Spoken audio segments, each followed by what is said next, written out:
Hello student, good morning, good afternoon, good evening, जब भी तुम मेरा वीडियो देख रहे हो। स्टूडेंट, आज हम लोग स्टार्ट करने वाले हैं लेक्चर नंबर 22। इस लेक्चर में हम लोग क्या सीखेंगे? आर्हेनियस इक्वेशन के बारे में सीखेंगे। हालांकि तुमको याद होगा हम 21 में एक न्यूमेरिकल दिए थे फर्स्ट ऑर्डर रिएक्शन से रिलेटेड। कोई स्टूडेंट डाउट नहीं पूछा या तो कोई बनाया नहीं, आज या तो बन गया होगा क्योंकि बहुत इजी क्वेश्चन था। उसमें rate constant, half life time period, 10% टूटने में इतना टाइम तो 20% टूटने में कितना टाइम, फर्स्ट ऑर्डर से रिलेटेड ये सारे न्यूमेरिकल्स थे। ठीक है, तो हम लोग बिना देरी किए स्टार्ट करते हैं लेक्चर नंबर 22 और इसमें हेडिंग डालते हैं आर्हेनियस इक्वेशन। आर्हेनियस इक्वेशन बहुत अच्छा इक्वेशन है, बहुत अच्छा। केमिकल काइनेटिक्स का ये सबसे अच्छा टॉपिक है। लेकिन अगर आर्हेनियस इक्वेशन आपको समझना है तो आपको पहले एक छोटा सा टॉपिक सीखना होगा जिसका नाम है कॉलिजन थियरी। क्या सीखेंगे? Collision theory. कॉलिजन थियरी समझ जाएंगे, 5-10 मिनट का लेक्चर है और उसके बाद फिर आर्हेनियस इक्वेशन पे आ जाएंगे। फटाफट हेडिंग डाल लो, आर्हेनियस इक्वेशन, और उसमें हम लोग समझेंगे कॉलिजन थियरी। ठीक है, तुमको एक बात याद होगा, थियरी का यूज कब करते हैं? थियरी का मतलब तुम जानते हो, थियरी मतलब होता है जिसमें कोई एग्जिस्टेंस ना हो, केवल वो क्या हो तो एक थॉट हो साइंटिस्ट का कि ऐसा कुछ होता होगा। चाहे बॉन्ड बनाने में ऐसा कुछ होता है, चाहे कोई रिएक्शन में ऐसा कुछ होता है, या कोई केमिकल चेंज के दौरान ऐसा कुछ होता है। वो कुछ होता है जिसका कोई प्रूफ नहीं है, साइंटिस्ट का एक थॉट है कि ऐसा भी कुछ होता होगा, उसी को लैंग्वेज में लिख देते हैं और दैट इज कॉल्ड थियरी। अब देखो इसमें कॉलिजन थियरी का क्या सेंस है। अगर ये बात समझना है तो पहले एक कंटेनर लो, कंटेनर आइसोलेट होना चाहिए और इसमें दो गैस भरो, H2 एंड N2। दो गैस भरे हुए हैं, भर दिए गए दोनों गैस ऐसे। ठीक है, अब क्या है, ये H2 H और H बॉन्ड होगा, N2 ट्रिपल बॉन्ड होगा, ऐसे होंगे दोनों। नहीं, अब दोनों अपना घूम रहे होंगे फ्रीली। नहीं, कैसे घूमेंगे? कोई लॉकडाउन नहीं है इनके लिए, ये अपना घूमते रहेंगे। H2 की बात करें, H2 ऐसे घूम रहा है और N2 मान लो यहाँ घूम रहा है। अब क्या होगा, H2 यहां से ऐसे घूम रहा है, ऐसे ऐसे ऐसे जा रहा है, जाते जाते देखो यहां जाकर के ऐसे दीवार में टकरा गया। जैसे ही टकराएगा दीवार में जाकर के, बताओ क्या होगा? अब इसका डायरेक्शन ऐसे चेंज हो जाएगा। तो यहाँ दो घटना होगा, एक तो टकराने के बाद इसका डायरेक्शन चेंज होगा और दूसरा जैसे ही आकर के यहाँ टकराया इसका टेम्परेचर भी बढ़ गया होगा। मतलब there are two possibilities arises when H2 molecule collide with the container. First case is the temperature will be increased and the second is the direction of molecule will be change. Temperature बढ़ेगा तो इसका energy बढ़ेगा। अब इसी इतने ही बात को हम ग्राफ में देखना चाहते हैं। ये देखो, यहाँ पे टाइम लिख लेते हैं और यहाँ पे एनर्जी लिख लेते हैं। एक तरफ टाइम, एक तरफ एनर्जी। मान लो H2 मॉलिक्यूल यहां पर प्रेजेंट है, H2 मॉलिक्यूल प्रेजेंट हो गया। अब H2 मॉलिक्यूल यहां प्रेजेंट है, जैसे ही H2 मॉलिक्यूल आके कोलाइड किया, बताओ इसका एनर्जी थोड़ा बढ़ गया क्योंकि टेम्परेचर बढ़ गया, कॉलिजन के थ्रू टेम्परेचर क्या हुआ? बढ़ गया। ये देखो इसका टेम्परेचर थोड़ा बढ़ गया। अब फिर ये H2 मॉलिक्यूल एक जगह और जाके टकरा गया, कहोगे सर तब टेम्परेचर फिर बढ़ेगा यानी एनर्जी फिर बढ़ेगी, और ये धीरे धीरे टाइम पास के साथ होगा, इसीलिए फ्लैट बना रहा है, ऐसे जा रहा है। जब जब थोड़ा टाइम बीता, टकराया, एनर्जी बढ़ गया। अब आते हैं N2 के बारे में डिस्कस करने। N2 मॉलिक्यूल भी यहां से आके यहां टकराया होगा, इसका भी एनर्जी बढ़ा होगा, फिर आके यहां टकराया होगा, फिर इसका एनर्जी बढ़ा होगा। मतलब जितनी बार ये भी टकराएगा इसका भी टेम्परेचर यानी कि एनर्जी बढ़ेगा। अब हम यहाँ H2 और N2 दोनों का एक एवरेज एनर्जी निकाल के यहाँ पे लिख लिए, दोनों का एवरेज एनर्जी निकाल के लिख लिए। अब दोनों कोलाइड किए, दोनों का इंटरनल एनर्जी बढ़ा, तो हम फाइनल चेंज एनर्जी यहाँ पे डिस्कस कर रहे हैं। और तुम देखोगे कि हर कॉलिजन के बाद इनका इंटरनल एनर्जी बढ़ रहा होगा, और ये इंटरनल एनर्जी बढ़ते बढ़ते बढ़ते एक ऐसे पॉइंट को अटेंड कर लेगा जिसका नाम है ट्रांजिशन स्टेज। ये क्या होता है? एक ऐसा स्टेज होता है, ऐसा देखा गया है, एक ऐसा स्टेज होता है जिसके बाद इसका इंटरनल एनर्जी बढ़ने की जगह घटने लगता है। That stage is called transition stage. When any molecule present in isolated container and heat supplied to the system, then the collision of molecule will be fast and it easily again and again collide with container and with other molecule.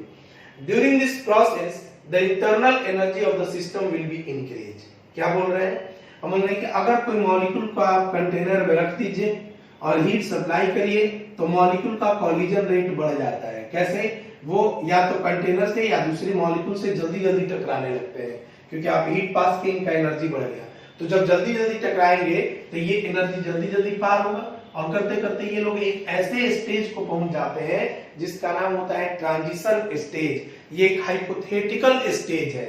इस stage के बाद energy नहीं बढ़ता, इस stage के बाद energy घटने लगता है, और इस स्टेज के बाद एनर्जी घटते घटते घटते एक ऐसे पॉइंट पर चला आता है। ये आपका है ट्रांजिशन स्टेज। एक ऐसे पॉइंट पे चला आता है जिसको हम लोग फाइनल पोजीशन कहते हैं, और इसी का दूसरा नाम होता है प्रोडक्ट।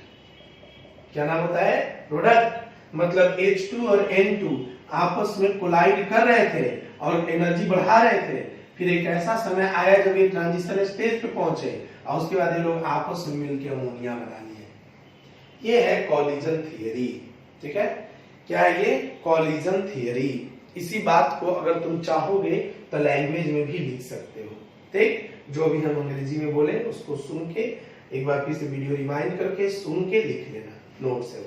अब आ जाओ यहाँ पे H2 और N2 मिलकर के बना लिया अमोनिया। अब यहाँ पे एक इंपॉर्टेंट पॉइंट क्या है? मान लीजिए H2 और N2 जो आपस में टकरा रहे थे वो 1 मिनट में 100 मॉलिक्यूल टकराते हैं। 1 मिनट में कितने मॉलिक्यूल टकराते हैं? 100 मॉलिक्यूल। क्या जरूरी है कि 100 मॉलिक्यूल का एनर्जी इतना बढ़ेगा कि वो ट्रांजिशन स्टेज को पहुंच जाएगा? आंसर है नहीं, बिल्कुल नहीं, ऐसा जरूरी नहीं है। हो सकता है कि 1 मिनट में 100 मॉलिक्यूल टकराया, उसमें से 60 वो ट्रांजिशन स्टेज तक पहुंच गया और बाकी के 40 वो ट्रांजिशन स्टेज को अचीव नहीं कर पाया। जो 60 मॉलिक्यूल ट्रांजिशन स्टेज को अटेंड कर लिया, उस मॉलिक्यूल को या उस मॉलिक्यूल को हम लोग क्या बोलेंगे? प्रोडक्ट डिटरमाइनिंग मॉलिक्यूल, क्योंकि जो 60 यहां तक पहुंचेगा वो प्रोडक्ट में कन्वर्ट हो जाएगा, और जो 40 यहां तक नहीं पहुंच पाया उसको हम लोग अनप्रोडक्टिव मॉलिक्यूल कहेंगे। ठीक है? इस कॉलिजन को 60 कॉलिजन को इफेक्टिव कॉलिजन कहेंगे और इसको इन इफेक्टिव कॉलिजन कहेंगे। जल्दी से दोनों बात को लिख लो। मॉलिक्यूल टकराएगा, वो ट्रांजिशन स्टेज तक पहुंचेगा।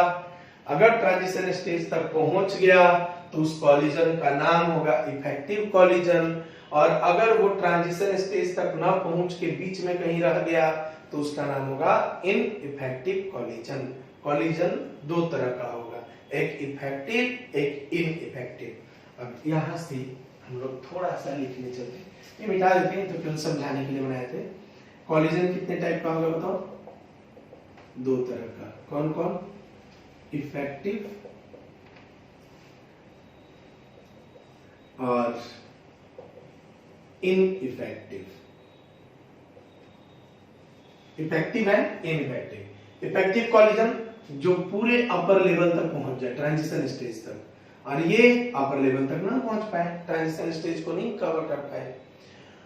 The number of collision per unit time which achieve this transition stage is known as frequency factor. क्या बोलते हैं? देखो, frequency factor ऐसे लिखते हैं फ्रीक्वेंसी फैक्टर के लिए। फ्रीक्वेंसी फैक्टर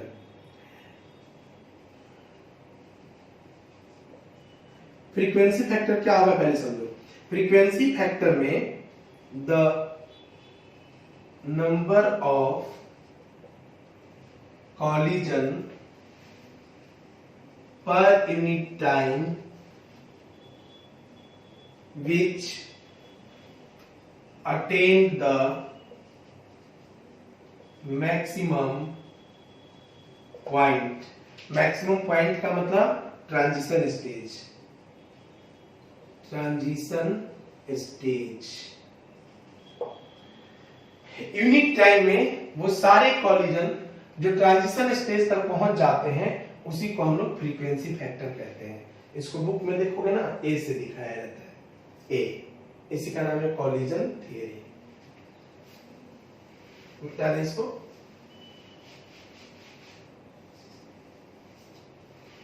चलो आगे बढ़ते हैं।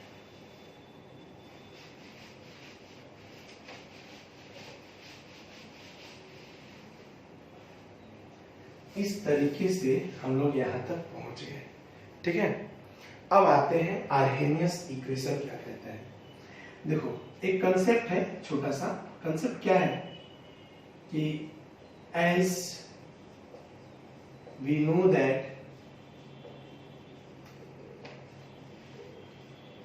Rate constant depend on the temperature, that is when temperature will be changed, then rate constant will be changed. will be लगाने की जरूरत नहीं है, rate constant change। मतलब हम जानते हैं कि अगर टेम्परेचर जो होता है वो चेंज कर दिया जाए तो रेट कांस्टेंट चेंज हो जाता है। मतलब रेट कांस्टेंट जो है वो डिपेंड करता है किस पर? टेम्परेचर पर। और टेम्परेचर चेंज करेंगे रेट कांस्टेंट बदल जाएगा, ठीक है। लेकिन एक ऐसा कंसेप्ट दिया गया आर्हेनियस के द्वारा एक ऐसा कंसेप्ट दिया गया कि टेम्परेचर चेंज करने के बाद भी रेट कांस्टेंट चेंज नहीं करेगा। कैसे? कहा गया कि K is directly proportional to e to the power minus A by RT। ये इक्वेशन दिया गया। ये प्रोपोर्शनल क्या है तो K is equal to A e to the power minus A by RT। अब इसी में एक एक करके सारा पॉइंट पढ़ते हैं। K क्या है हम लोगों के लिए? रेट कांस्टेंट है, रेट कांस्टेंट। ए हमारे लिए क्या है? फ्रीक्वेंसी फैक्टर है, याद है? फ्रीक्वेंसी फैक्टर वो कॉलिजन जो 1 मिनट में ट्रांजिशन स्टेज तक पहुंचा दे। ये ई तो कांस्टेंट है, नाम भी सुने होंगे तुम लोग। ये क्या है? इसका नाम है एक्टिवेशन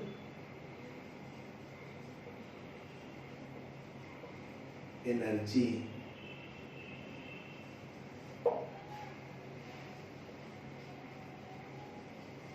एनर्जी आर क्या है? Gas constant. टी क्या है? टेम्परेचर। अब सुनो, टेम्परेचर बदलोगे रेट कांस्टेंट बदल जाएगा, लेकिन जिस रेशियो में टेम्परेचर बदल रहा है अगर उसी रेशियो में एक्टिवेशन एनर्जी बदल जाए तब चाहे जितना टेम्परेचर चेंज कर लो रेट कांस्टेंट पे कोई असर नहीं पड़ेगा, क्योंकि इसका चेंज और इसका चेंज इक्वल होने से ये दोनों कट जाएंगे और इस पर असर नहीं पड़ेगा। यही बात आर्हेनियस को लेते हैं। आर्हेनियस का कहना था कि देखिए हम लोग ये बात अच्छे से जानते हैं कि अगर टेम्परेचर चेंज कर देंगे तो उसका रेट कांस्टेंट बदल जाएगा, लेकिन टेम्परेचर चेंज करके भी अगर आप रेट कांस्टेंट नहीं बदलना चाहते हैं तो क्या करना होगा, आपको एक्टिवेशन एनर्जी को टेम्परेचर के रेशियो में चेंज कर देना होगा। अब सारा स्टूडेंट ये सोच रहा होगा कि सर ये एक्टिवेशन एनर्जी क्या है, बता रहे हैं। पहले इतना जल्दी से लिख लो, इतना जल्दी से लिख लो, ठीक है। वीडियो पॉज करके लिख लो। चलो बताएं, आ जाओ। हम ये कहें इसका क्या सेंस है, देखो इसका मतलब ये है, ये के तो सबको पता है, रेट यानी रेट कांस्टेंट, जो के आता था रेट लिखने के लिए। ए फ्रीक्वेंसी फैक्टर, क्या है फ्रीक्वेंसी फैक्टर या फ्रीक्वेंसी कांस्टेंट। 1 मिनट में कितना कॉलिजन हुआ जो एक्टिवेशन ट्रांजिशन स्टेज तक पहुंच गया, that is called a. E constant है, एक्टिवेशन एनर्जी की बात करते हैं। अब तुमको ये ग्राफ देखते ही मेरी कुछ बात समझ में आ रही होगी, एनर्जी, ठीक है। 11th में एक टॉपिक पढ़ाए थे इक्विलिब्रियम, ठीक है। उस इक्विलिब्रियम में यहाँ पे बताए थे कि मान लो शुरू का एनर्जी ये है और ट्रांजिशन स्टेज इसका यहाँ पे है, ट्रांजिशन स्टेज इसका यहाँ पे है, ठीक है। तो यहां से लेकर के और यहां तक पहुंचने में, ये देखो यहां से लेकर के यहां तक पहुंचने में, इस जगह से इस जगह तक पहुंचने में जितना एनर्जी का चेंज हुआ, that is called activation energy. फिर यहां से घटा तो ये भी एक्टिवेशन एनर्जी है, यहां से लेकर के यहां तक ये भी एक्टिवेशन एनर्जी है। दोनों एक्टिवेशन एनर्जी में अंतर क्या है, ये रिएक्टेंट का है और ये प्रोडक्ट का है।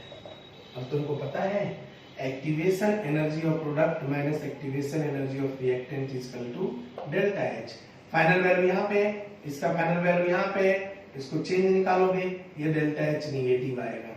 अगर ये इससे ऊपर रहेगा तो डेल्टा एच पॉजिटिव आएगा। अगर ये दोनों बराबर हो गए तो डेल्टा एच 0 आएगा। ये इक्विलिब्रियम में हम पढ़ाए हैं, उस वीडियो में जाकर के तुमको देखना होगा। इसको मिटा देते हैं, ठीक है।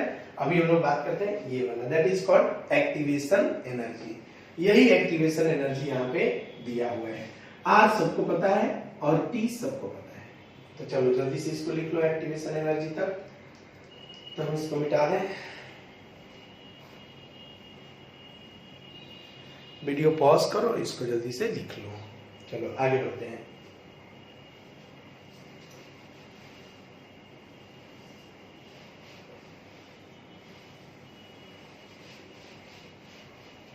ठीक है,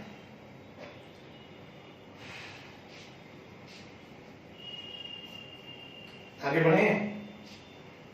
अब हम लोग यहाँ पे एक हेडिंग डालते हैं जिसका नाम है सॉल्विंग ऑफ या एक्सपेंड ऑफ अर्हेनियस इक्वेशन। कैसे, अभी हम लोग पढ़े थे k equal to a e to the power minus e a by R T, ये पढ़े थे ना। इसी को थोड़ा एक्सपेंड कर रहे हैं, सॉल्व कर रहे हैं।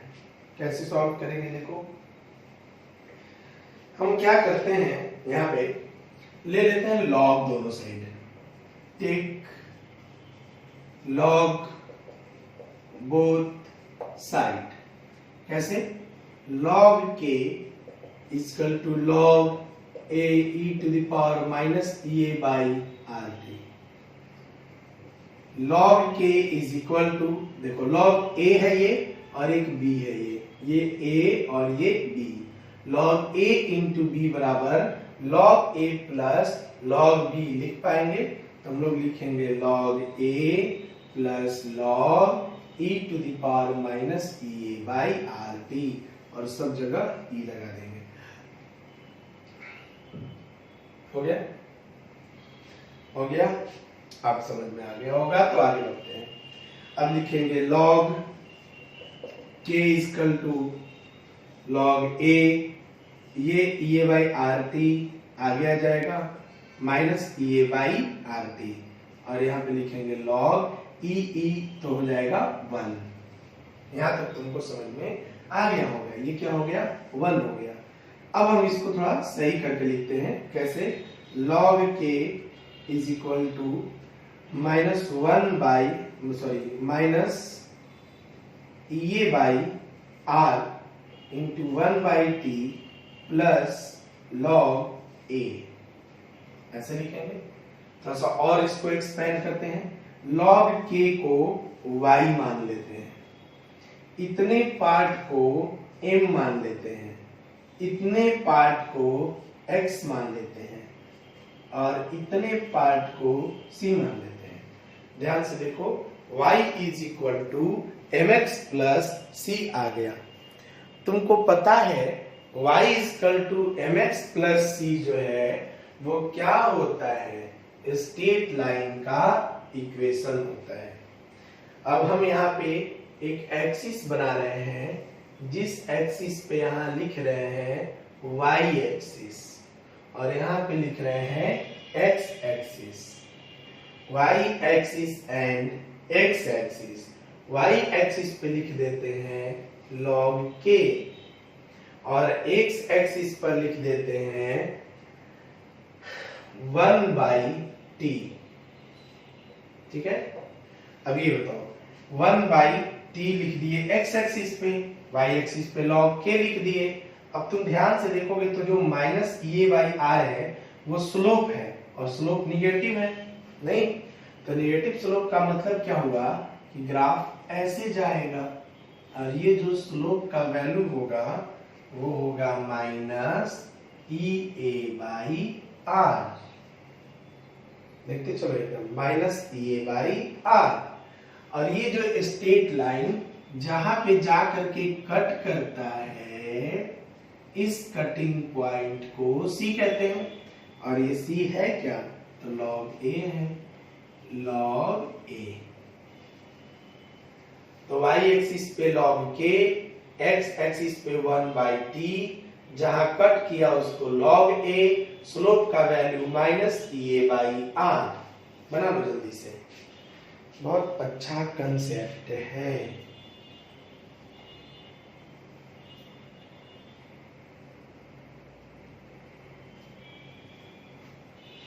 ठीक है, अब अगर तुम इतना बात समझ गए तब हम लोग इसके अगले टॉपिक पे चलते हैं। इफ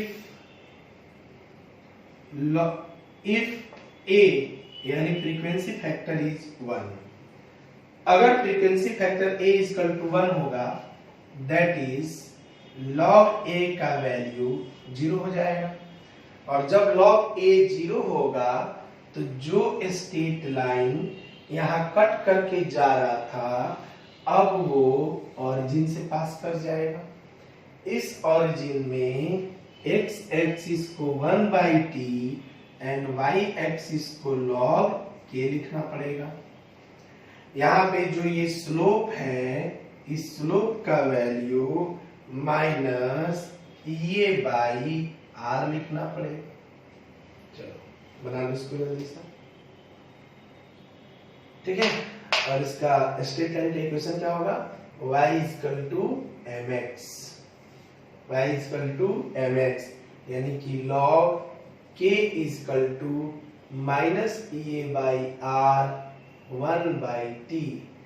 ये इसका इक्वेशन होगा।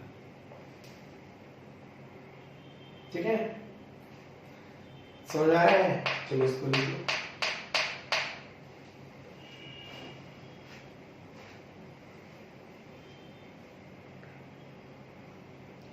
बना लिए, मिटा दें इसको। अब हम लोग थोड़ा सा और सॉल्व करते हैं इसको। कहाँ पे जाके सॉल्व करते हैं, चलो यहीं पे करते हैं। ये log a और यहाँ से फिर से सॉल्व करते हैं। इसको मिटा रहे हैं। नोट्स साथ साथ बनाते चलना प्लीज। देखो, एक लेक्चर हम लेते हैं 30 मिनट का, लेकिन हम ये चाहते हैं कि 30 मिनट एकदम सिंसियर होकर पढ़ाई करो, एक भी वर्ड उसमें कोई भी बात नहीं, क्योंकि 30 मिनट अगर ढंग से तुम पढ़ लिए, अब तुम्हारा खुराक समझ लो 1.5-2 घंटे का हो गया। नहीं, मिटा दे इसको। चलो यहां तक फिर से लिखो, और शुरू से कैसे लिखोगे, फिर से सिंस यहां से k is equal to this take log, यहां तक आ जाओगे। यहां तक हम लोग ऑलरेडी आ जाएंगे। जब यहाँ तक आ जाएगा तो log e, अब इसको हम सॉल्व करके minus A by R T, यहां तक हम लोग इक्वेशन पहुंच चुके हैं। ठीक है, अब क्या करते हैं, ध्यान देना, इस log e को log बेस 10 में चेंज कर देते हैं। तो क्या लिखेंगे, 2.303 log k is equal to 2.303 log a minus ea by rt। हम क्या करते हैं, 2.303 को सब तरफ से कैंसिल कर देते हैं, मतलब डिवाइड कर देते हैं। तो लिखेंगे log k is equal to log a minus ea by 2.303 rt। ऐसे लिखेंगे कि नहीं? अब ये समझ में आ रहा है ना कहां से आया। अब अगर हम इसका ग्राफ बनाना चाहे, अगेन क्या बनाएंगे, देखो y is equal to mx plus c। अब ये ग्राफ अगर देखोगे तो y की जगह हमको ऐसे लिखना पड़ेगा, अब क्या, तो log k ऐसे लिखते हैं, log k, ये y एक्सिस पे हो गया, x एक्सिस पे 1/t, ये x।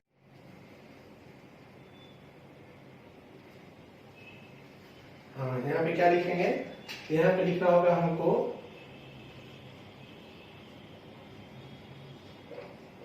log k, और इस एक्सिस पे हमको लिखना होगा 1/t।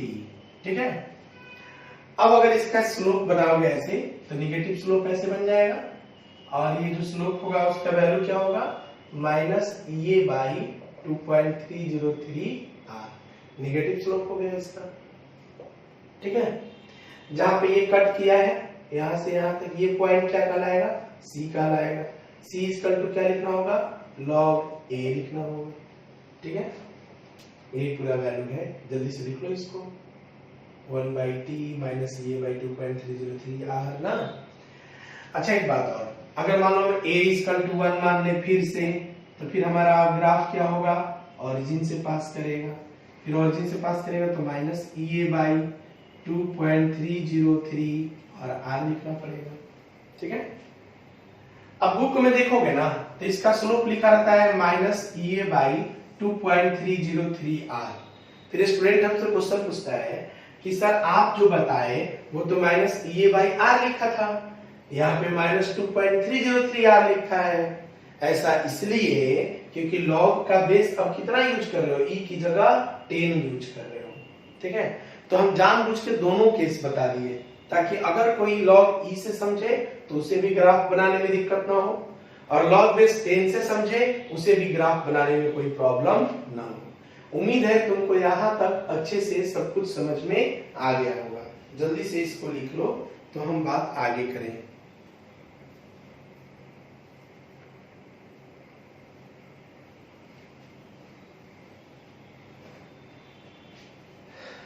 चलो इसको लिखिए, मिटा दें इसको, अब देखें।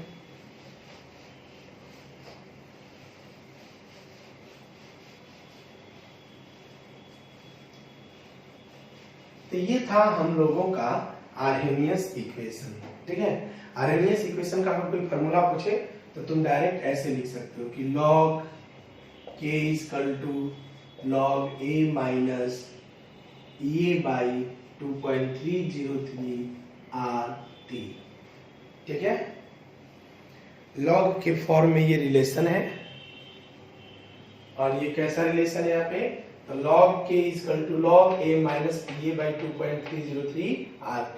इसी को तुम ऐसे भी लिख सकते हो कि log k equal to minus A by 2.303 rt plus log a। तुमको ये बात अच्छे से याद रखना है ना, बहुत इंपॉर्टेंट लाइन है। आर्हेनियस इक्वेशन भी हम लोगों का अच्छे से कंप्लीट हो गया। हम लोगों को अब एक टॉपिक का कॉलिजन थियरी भी, हालांकि कॉलिजन थियरी इक्विलिब्रियम में पढ़ाए थे, एक्टिवेशन एनर्जी वगैरह, फिर भी थोड़ा सा तुम लोगों को यहाँ पे समझा दिए। हम लोग को अब एक नया टॉपिक स्टार्ट करना है जो हम लोग देखेंगे अगले क्लास में। ठीक है, उस क्लास में हम लोग क्या सीखेंगे, अब relation between temperature and rate constant ना। तो उम्मीद है तुम लोग पढ़ाई कर रहे होगे, सिस्टमैटिकली पढ़ाई करते चलो, लेक्चर वाइज मेरा नोट्स बनाते चलो ताकि तुमको कोई दिक्कत ना हो। और अगर कहीं कोई भी प्रॉब्लम आता है तो तुम बेहिचक हमसे पूछ सकते हो। ठीक है, चलो, थैंक यू।